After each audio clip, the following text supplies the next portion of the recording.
Welcome to the OK Now What Show. I'm your host, Kate Gladden, episode 15. This is the show for people who know life doesn't happen to you. Life happens, and the impact it has is up to you. Hello, beautiful people. I am so excited for this episode because it is where I officially get to launch my new book, OK Now What? How to Be Resilient When Life Gets Tough. It is officially on sale as of 2 days ago now. I'm really excited. This book, I signed the contract for it over 2 years ago with the awesome publishers, Alcove Press, and it has been a journey for anyone who has written a book. You'll know it takes a lot of sacrifices, time, self-belief, a few tears along the way. But I really believe in everything that's in this book. It's everything that's got me to where I am today. After my sister was killed in that accident, I remember crying on our bathroom floor, just thinking, I don't think I'm ever going to smile again. I felt so helpless. And whether it's big trauma like the loss of a loved one, through to life just kind of not going according to plan in the daily things. You get overlooked for a work opportunity, and then a vacation you were looking forward to gets canceled, and then your rent goes up, or your dog gets sick, and it just feels like lots of little things keep piling up on you. It's easy to start spiraling into that place of overwhelm, of blame, of negativity, of just kind of wanting to shut down and pile into kind of self-pity. And we all have those moments. I still have them. But this book is all about how you take your power back to change things for the better, to take control of your response, and to not let the hard things in life harden you or make you bitter, but in fact, teach you how to not only find the good in these situations, but create the good and use them to serve your purpose and your growth throughout this world, so you can contribute and connect in the way that I really believe every single one of us has a purpose to bring something awesome into the world. And sometimes it is through the biggest adversities that we face that give us the opportunity to do this. So my book is now out. And I wanted to share with you today what I recorded on launch night. It was a Instagram live that I did with my wonderful husband, Nate. And I'm just going to release the recording in celebration of my book coming out. If you want to get your hands on it, please go to kategladden.com. It's available on all your usual outlets, Barnes& and Noble, Amazon, Walmart. I don't know much more beyond that. Aussies, if you're listening to this podcast, I'm working hard to get it available. It is available in Australia. It's just a little pricey at the moment because it's from an American publisher. But trust me, I'm working behind the scenes to try and change that. But in the meantime, go to your local bookstore and ask them to order it for you. That way the pricing should be a little more affordable, as they'll get a better rate, more likely through the wholesale price. And if you want to try before you buy, if you're kind of that person, I don't blame you. It's not bad. Go to kategladden.com /free, kategladden.com /free to get a free chapter of the book. Check it out. I'm more than happy to share that with you to make sure it feels like a good fit for you. But without further ado, thank you for everyone who's bought a copy and supported me along this journey so far. It has been one heck of a ride. And now that my book is out into the world, I hope it's just the beginning of the ways that I want to try and contribute and help you all. But for now, just sit back, relax, and enjoy the fun shenanigans that was my book launch with my wonderful husband, Nate. Hey, beautiful humans. We felt like old ducks just then trying to figure out how to go live. Welcome to the book launch. Thank you. Thank you for having me today. I appreciate it. It's a big day, big day. All right. Just before you think we're completely kind of crazy, I'm using the microphone because I'm also doubling this up as a podcast, YouTube to throw up online if you guys miss us live. But we're here to celebrate the launch of my baby over here. Okay, now what? Thank you to everyone who's purchased a copy so far. I just wanted to take some time to get on here live, just to celebrate the moment with you all. It's been over 2 years in the making for this book in particular, but it's been over 12 years since I started this journey of honoring my sister, and the support I've gotten along the way. I wouldn't have this book that I now have today without everyone who supported me, including this big bozo next to me here. So so the point of today is just to hang out with you guys. Please feel free to thank you so much, Christian. Yeah, there you go. And Yeah, what's up? oh, Nick, they're still together. Oh, That's yeah. yay. I'm so happy for you guys. I did like a little creep on him the other day. Oh, good. Nothing like a social media creep. Thank you guys. They're another long distance couple that had to go through the pandemic and all that jazz. So, um, feel feel free to pop any hellos or questions and stuff in the live chat. We're just kind of Nate's got a couple of questions he's going to ask. But I just genuinely wanted to be in the moment with you guys as I celebrate this launch. So I'll hand it over to the one and only Nate Gladden. I am the only one in this room named Nate Gladden. I'll take that. I don't know if I am, but I'll take it anyways. Yeah, no, I'm excited. Obviously, congratulations. You don't want me to embarrass you, so I won't, but embarrass you in front of your friends. But anyways, yeah, no, appreciate you having me be able to be a part of this, the whole thing, like the entire journey. Obviously, being able to be loved by you is amazing, but the actual like book process, and yes, I've been able to be a part of it and see like what you've all gone, what you've gone through and everything else. But I think it's pretty cool to kind of understand. Obviously, I love to write, so I think about this kind of stuff all the time. But like one of the things I think is big is like, what was the main goal? Like, what was your main goal for the book when you decided to set out and be like, yeah, I want to do this? Um, I think the thing that the biggest like skills and strategies I've learned through healing from the death of my sister is like before she passed away, I was very dependent on life being a certain way in order to feel a certain way, in order to feel like I was in control. And I never realized until she passed away what a fragile way that is to live because there is so much out of our control at any given moment. And I am now living this life that I never thought possible, but it was only because of the things that I've learned along the way about how to stay in control of my response, how to break through blame and helplessness, and how to honestly live in alignment with more of my values. Because the more we do that, the more we're able to tap into our own inner strength. And I just see people with going through like, the most horrific things and getting through the other side of it better, and then there's people that even just a bad day with their boss kind of would spiral them into blame. And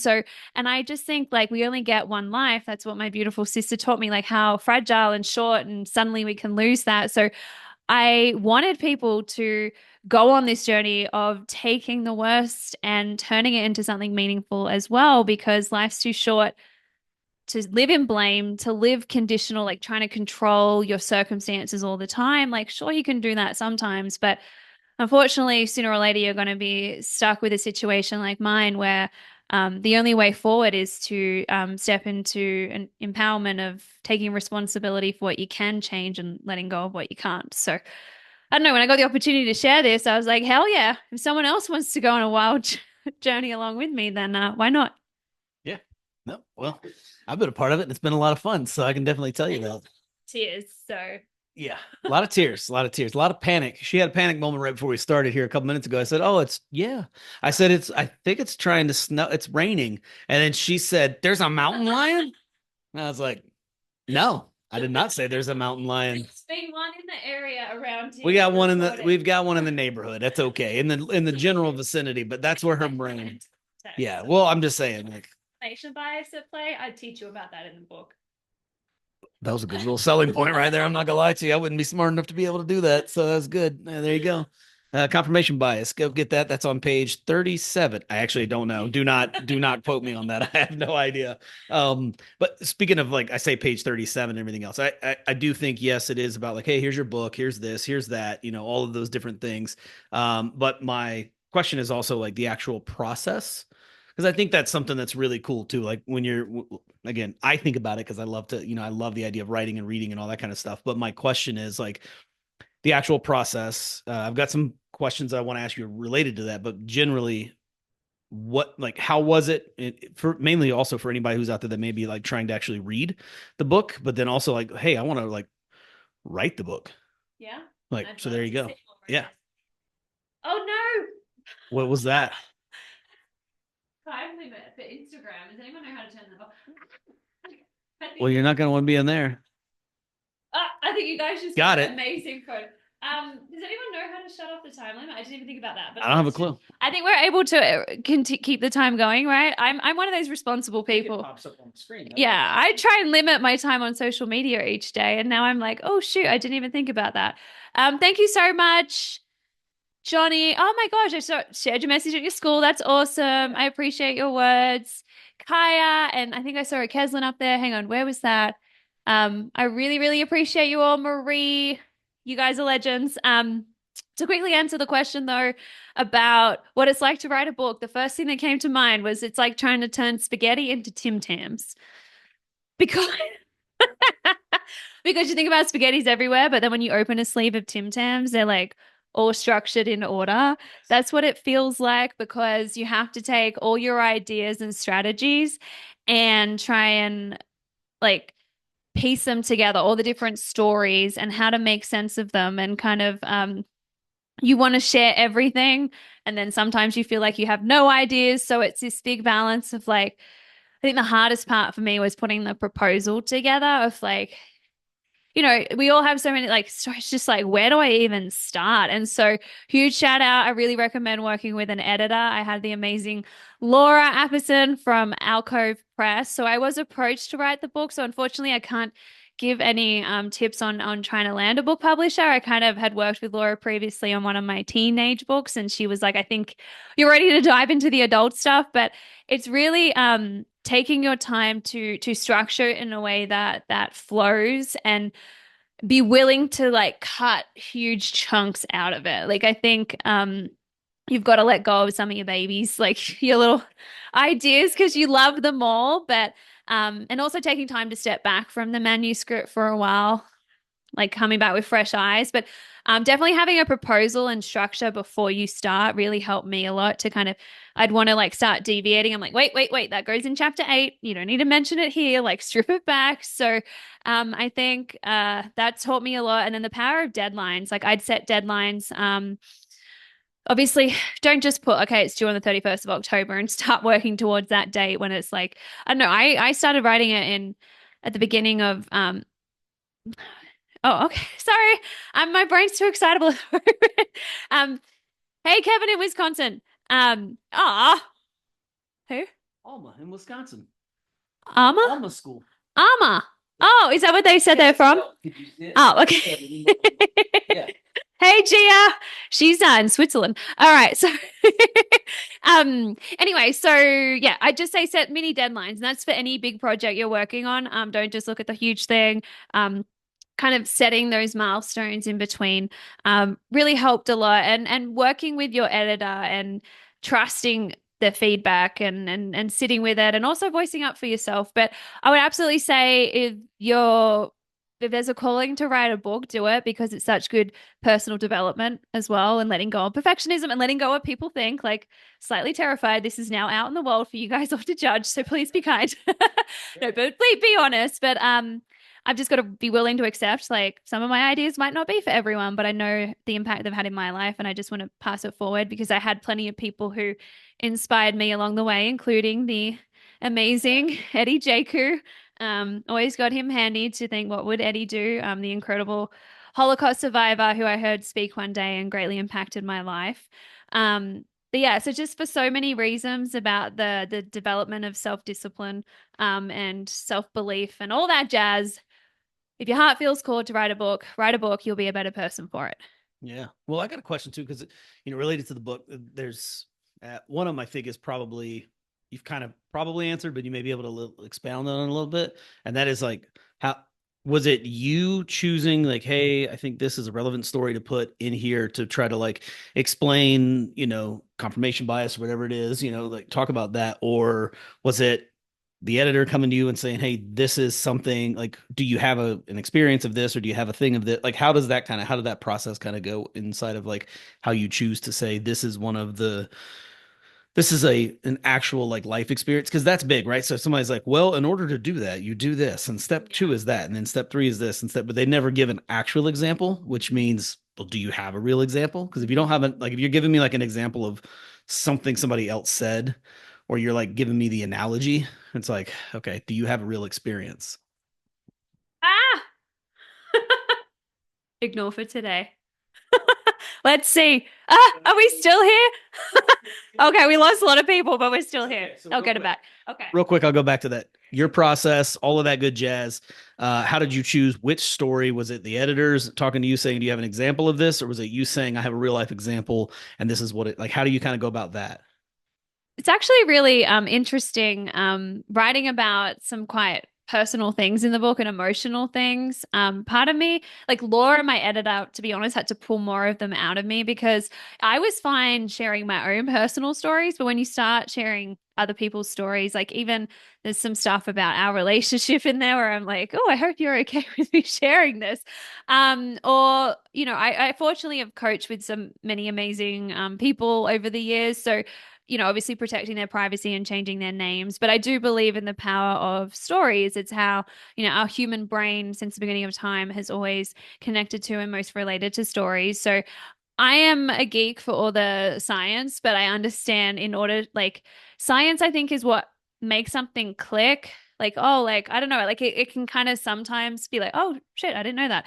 But what makes it stick is a story. And so I try and find the balance of the two. But yeah, I'd have to give more credit to Laura to be like, okay, you're going a little too geeky here, so bring in a story to make it stick and not just click. I really like that. Something to click and then making it stick. Yeah. That's good. I'll put that in my next book. Oh, sorry. Oh, there you go. You heard it here. So there you go. So there you go. Boom. What's up, Dylan? How you doing, brother? Yeah, real quick too on the idea of Hey, Mom. yeah, the mamas are on here. Both of them are on here. I saw them. Yeah.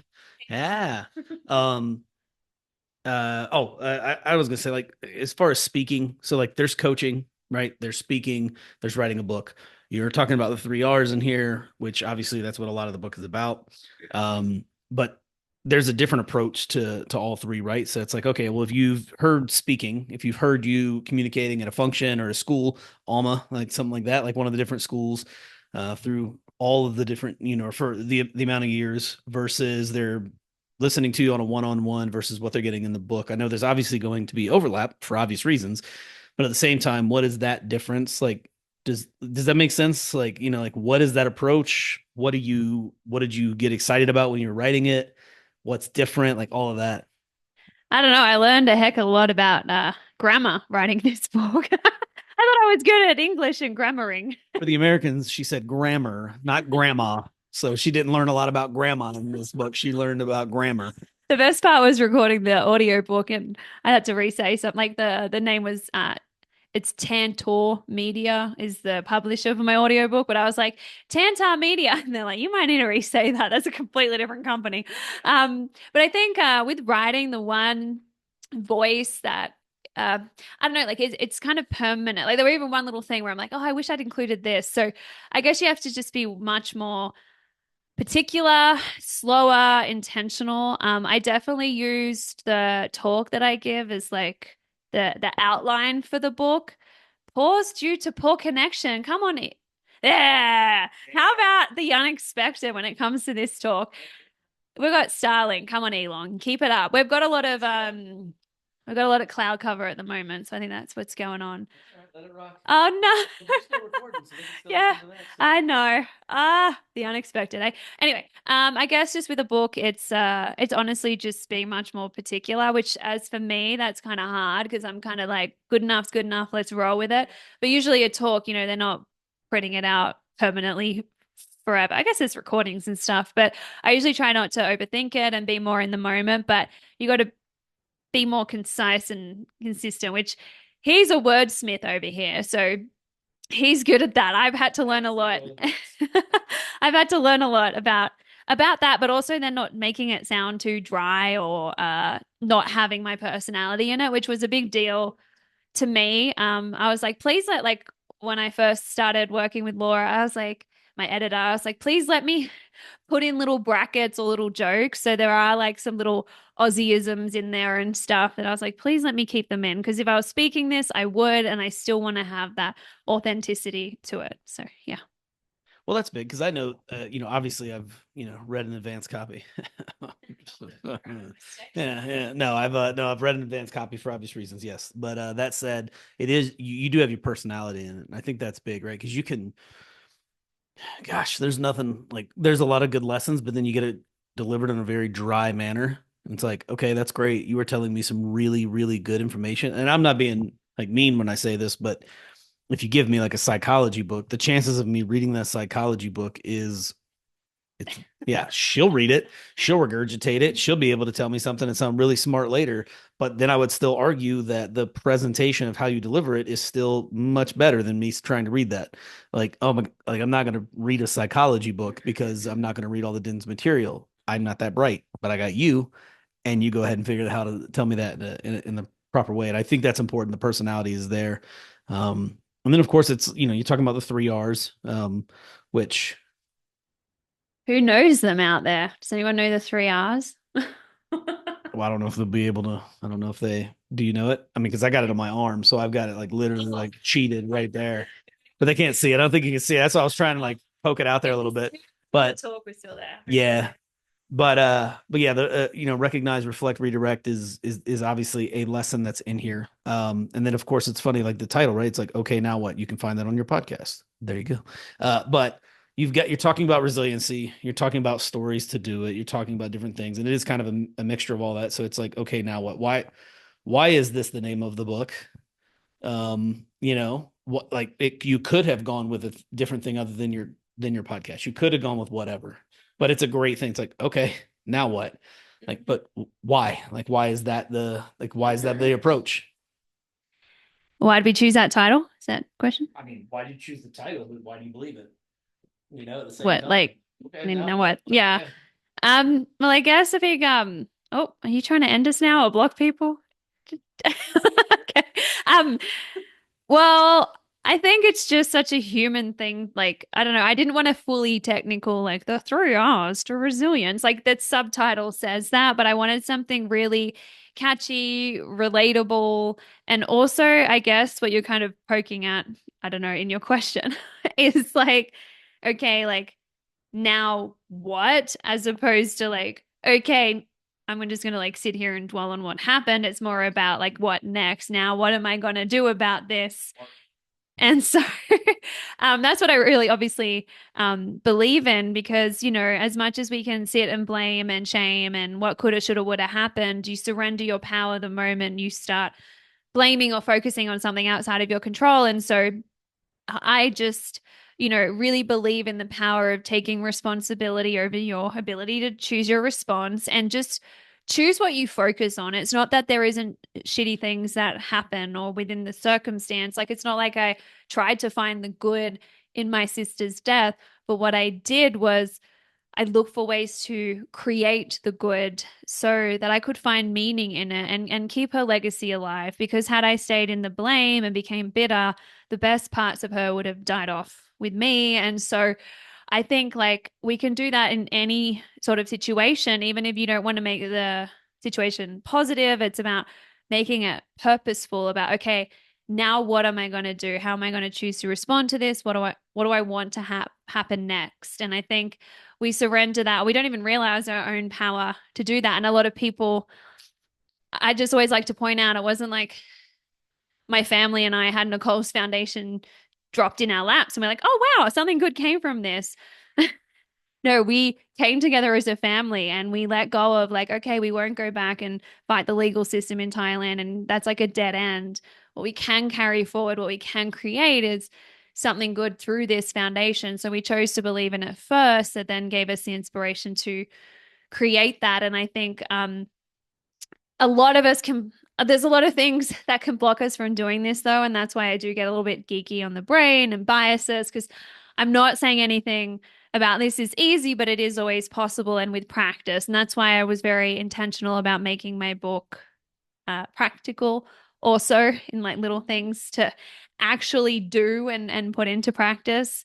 But in all that, that was my long-winded answer to why I said, now what? Like, now what are you going to do? How are you going to choose to respond?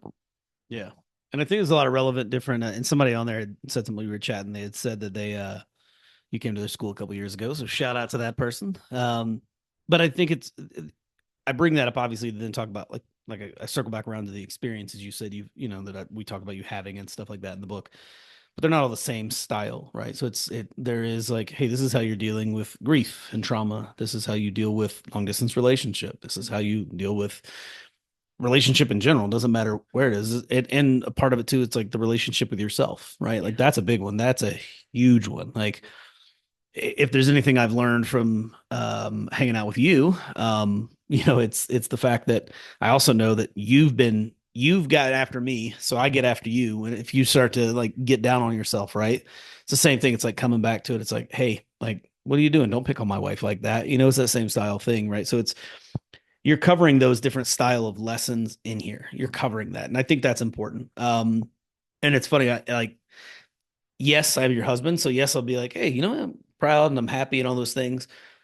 But like I actually read the book and think of a multitude of experiences in my own life where I go, oh, I can definitely take that and add that in. I definitely can do that. I even think, and I don't mind to say it, but like Peaches and a couple different people in here, but like, oh yeah, One's Ready podcast. Yeah, yeah. Big supporters. So shout out to them. But like Peaches and different stuff, like there are communities where it's like, hey, there's going to be a lot of psychological side of having to deal with the stress and the pressure and the this and the that. And it's whether it's a career field, like a profession, or whether it's sports, or whether it's a medical, you find out a result of a medical test or a diagnosis. Yeah. Again, smart person with smart words that she uses in smart moments. But yeah, things like that, and it adds a relevancy to it, and I think that's something that can get really lost. Again, those dry books, but that's an important part, right? Like there are different, because I think people will be like, oh well, I'm only dealing with this, or well, I don't deal with things that are as tough as other people, or Yeah. It's still every day. It's still every day. Every day will accumulate more than like quite often the little things, the everyday things will accumulate more. Getting delayed and you want to like spiral into frustration over you start getting flustered and and then you tell yourself it's going to be a bad day, and then your brain with the confirmation bias starts then going, okay, I need to prove true the story. My day is going to be a bad day. So it takes in anything that goes wrong and then misses the ways that you can then turn it around and create the good. So what I love to teach you throughout this book is you can't control that automatic brain. I'm not saying you can control every single thought that you have, but I teach you strategies to take back control of how you respond to those automatic instincts and reactions, feelings, thoughts that you have. So you don't keep spiraling into that place. You notice or recognize when you're doing that. You reflect, and then I teach you how to redirect and get that power back. And so it's not to say you still don't have human days. I still have to let myself cry days and rant and vent and do all the things, but they stay just a day now or a week or, depending on what you're going through. But I no longer let that define me. I no longer live in the past. There's people who have gone through divorce 2 years ago and you call them up and they still want to rant about their ex. I'm like, I get it. It was a rough go. I get it. You don't want this diagnosis, but I feel like now you are almost making this situation, worse for yourself, and become an example of what is possible when you go through these things. Or, you can blame your boss as to why you didn't get the promotion, but that attitude, just like knowing now that my outlook is what's directing me towards my next outcome, taking back control of that, and not letting my automatic brain that is wired just for survival and fearing judgment and all these things, like taking that power back. I know it's completely changed my life, and some days it's easier than others, but it is always possible. So that's why I just wanted to write this book, because I'm very sentimental. I love a good inspirational whiffle and all the quotes and stuff, but then I'm also quite pragmatic, I feel like, at times, and like to teach the facts and the stats, and then let's put them into practice. So that's what you'll find in Okay Now What. Which I love, by the way, on the cover. I remember when you sent this and you were like, hey, this is the cover we're going with. And I just thought it was awesome. But there's an on the book, if you see it, it's like an umbrella, like turned inside out whenever the wind hit it.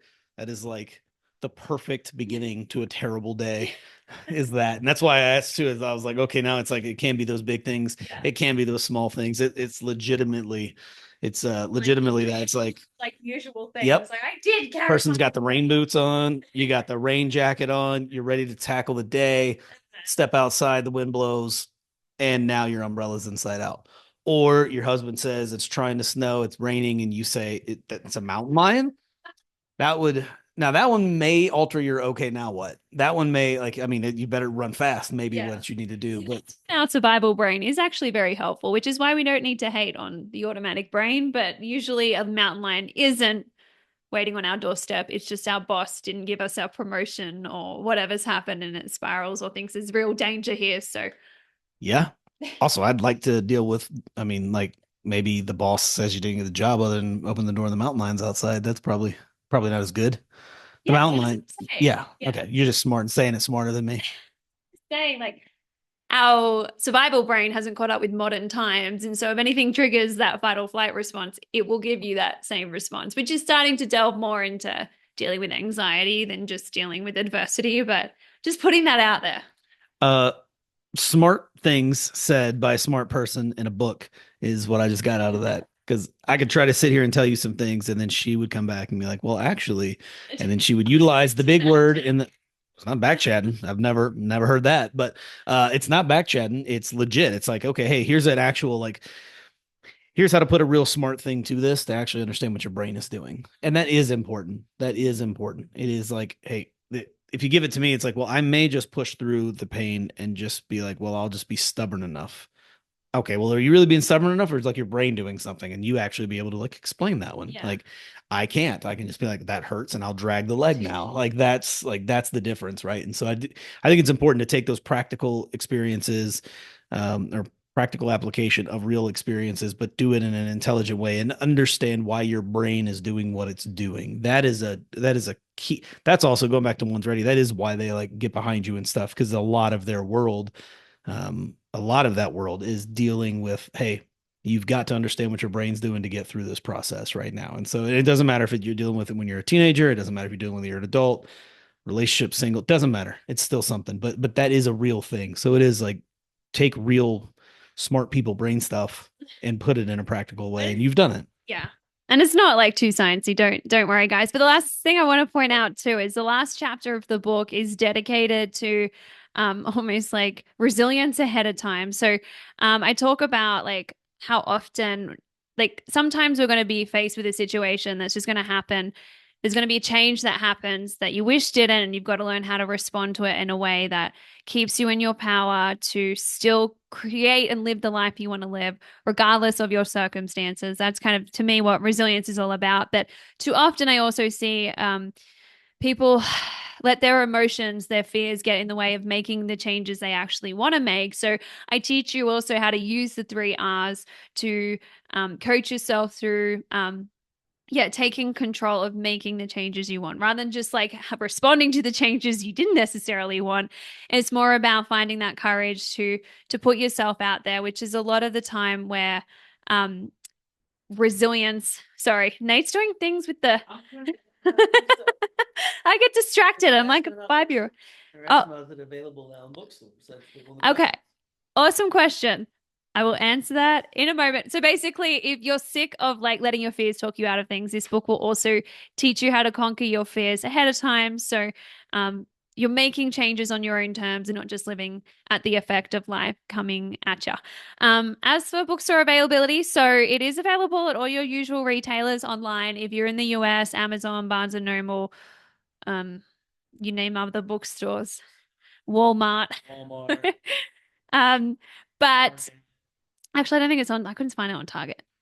I don't know. Anyway, just put in Google, I guess. Okay, now what book? Because I obviously have a podcast. Kate Gladden, Australians, Australians, Australians, Australians. I love you guys with all my heart, as you know. Oh, my koala's not in the view.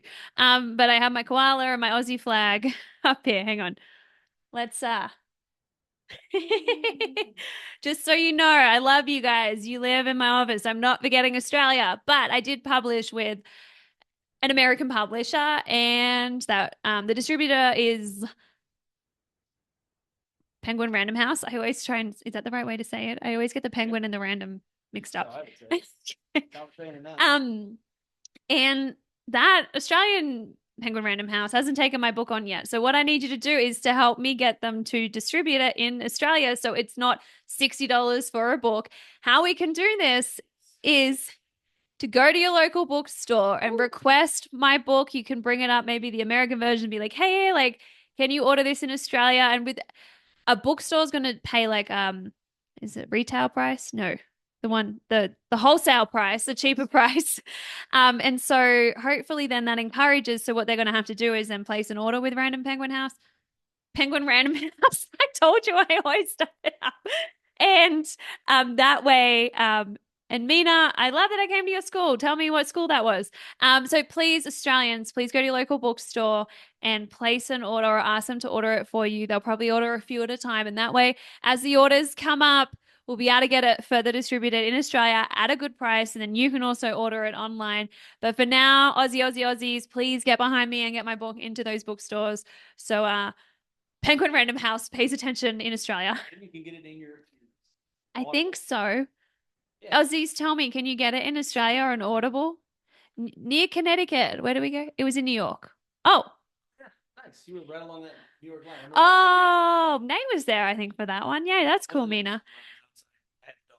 Oh, yeah, Jakku. Yep. Anyway, so please, like Aussies, just if you're having issues, send me a message on Instagram. I'll reply and try and help you out. Make sure you get yourself a copy. But I promise this is not my choice. It's beyond my power at the moment. But now it's officially on sale. I'm hoping it kind of gets some stuff going over there for you guys. But Audible is important too. That's a big one. I think it's available in Poland. I'm pretty sure the Polish brought the rights to it. I don't know how to say that. Sprickazy Polish, but go get you one. That's definitely not how you say it. But anyways, though, on that note though, too, like the Audible side of things, you're reading the book. And that's important. I know you mentioned it early on, but that's really cool too. I think that's a really awesome thing. Because if not, like for me, that's really annoying. It's really annoying whenever I'm hearing. I understand like on fiction or something like that, you're going to get a person, but when it's the person and they're used to hearing you on a podcast, or if you are for some reason listening to this and you have never checked out our podcast, check out our podcast by the same name. There you go. Okay, now what? What does that say? You came to Westwood. All right. Shout out to Laya from Westwood High in Mass. Took a picture with you. That's well, now Nate's. No, Cleo. That's what they always get me to say.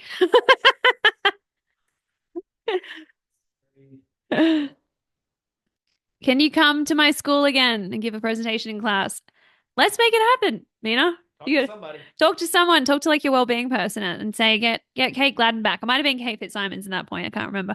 But yeah, I think is that it? We're gonna wrap it up. Sing solo or something? I'm not gonna do that. No, because then you're gonna have to pay people for this. No, I think it's I think it's awesome. I appreciate you taking a little bit of time and doing this because I think it's important. This is the kind of stuff, and you've worked your freaking face off, and you're not going to talk about that, but I am. You've worked your face off. I've watched you.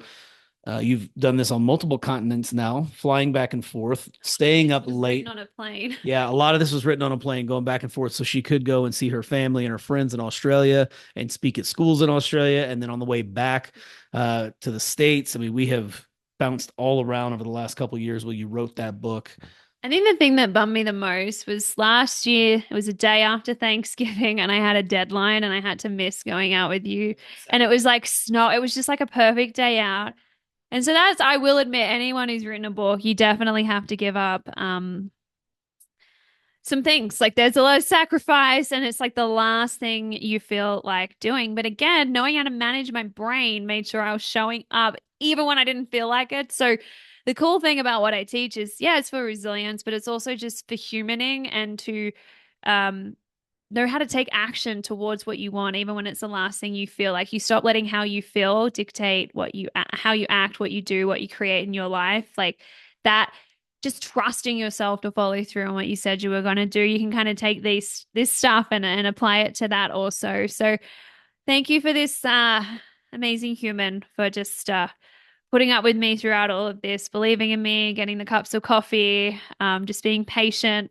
Lucky he loves writing also, so it does help. And just a huge shout out to my sister. There was actually some snowflakes that fell earlier today, and I don't know. I just felt like it was a little bit of knickers because I didn't even ask for snow. Snow is my favorite thing in the world, but they're only baby flakes, but they were flakes, and it was a beautiful sunrise. And I felt my sister here with me because yeah, she's probably like just before this, I was just like, oh my God, I want to call her so much.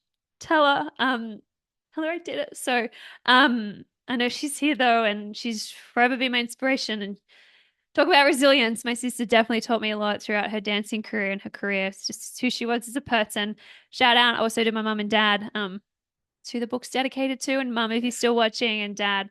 They've been my biggest fans also. So yeah, without further ado, just thank you to you all for tuning in, and go buy yourself a copy and see what it's all about. I'd really appreciate it.